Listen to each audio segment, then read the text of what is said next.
Ang mabuting balita ng Panginoon ayon kay San Lucas, chapter 15, verse 3 to 7.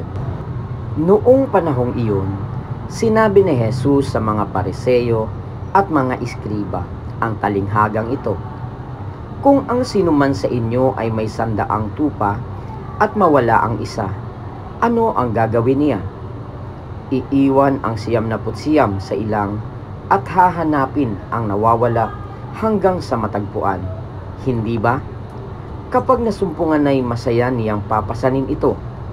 Pagdating ng bahay, aanyayahan niya ang kanyang mga kaibigan at mga kapitbahay.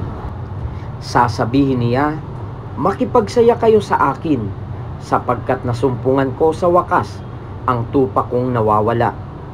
Sinasabi ko sa inyo, magkakaroon ng higit na kagalakan sa langit dahil sa isang makasalanang nagsisi tumalikod sa kanyang kasalanan, kaysa 99 na matuwid na hindi nangangailangang magsisi.